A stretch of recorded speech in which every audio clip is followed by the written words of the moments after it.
মানিবই লাগিব মানুহক চাকৰি দিয়া বন্ধ কৰক বহিৰাগত মানুহক চাকৰি দিয়া বন্ধ কৰক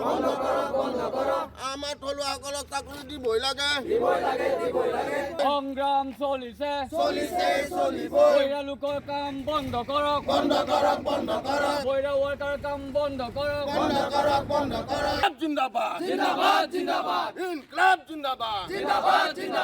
থলুৱা লোকসকলক চাকৰি দিবই লাগিব থলুৱা লোকসকলক চাকৰি দিবই লাগিব আমাৰ দাবী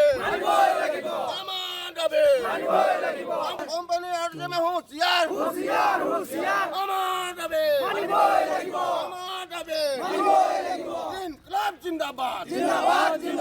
ইনকলাব জিন্দাবাদ বাৰম্বাৰ আমি দাবী জনাই আহিছো যে আমাৰ স্থানীয় শিক্ষিত নিবনুৱা যুৱক যুৱতীসকলক চাকৰিৰ ক্ষেত্ৰত প্ৰাধান্য দিব লাগিব কিন্তু এনআৰএলে কোনো কাণ সাৰ দিয়া নাই এনে কি বহিৰাগত যিকেইটা কোম্পানী ইয়াত আহিছে আমি তেওঁলোকৰ কাষ চাপিবই নোৱাৰো আমাৰ লগত কথা পাতিবলৈ তেওঁলোকৰ কোনো সময় নাই গতিকে আজি এই প্ৰতিবাদী কাৰ্যসূচীৰ জৰিয়তে আমি এনআৰএল কৰ্তৃপক্ষক বিশেষকৈ আহ্বান জনাব বিচাৰিছো অনতিপলমে আমাৰ যিবিলাক দাবী আছে এই দাবীসমূহ আমাৰ নিবনুৱা যিবিলাক শিক্ষিত যুৱক যুৱতীসকল আছে তেওঁলোকক ইয়াত চাকৰি দিব লাগিব দ্বিতীয় নম্বৰ কথাটো হ'ল বাহিৰৰ পৰা যিসকল কোম্পানী আহি পেলাই ইয়াত কাম কৰি আছে অন্ততঃ আমাৰ শিক্ষিত যুৱকসকলক তেওঁলোকে অন্ততঃ সাব কন্ট্ৰাক্ট হিচাপে লৈ আমাৰ ল'ৰাবিলাকক ব্যৱহাৰ কৰিব লাগিব যদি আমাৰ ল'ৰাবিলাকক ব্যৱহাৰ নকৰে তেতিয়াহ'লে আমি কৰ্মবিৰতি ঘোষণা কৰিবলৈ বাধ্য হ'ম এতিয়ালৈকে আমাক থলুৱা লোকসকলক 2-1 দিনৰ ভিতৰতে যদি কিবা কাৰণত চাকৰি বাকৰি আমাৰ ক্ষেত্ৰত কোনো প্ৰাধান্য নিদিয়ে বা ঠিকা টুকলিৰ ক্ষেত্ৰত আমাৰ কাম নিদিয়ে তেতিয়াহ'লে আমি অনাগত দিনসমূহ আমি ইয়াত যিখিনি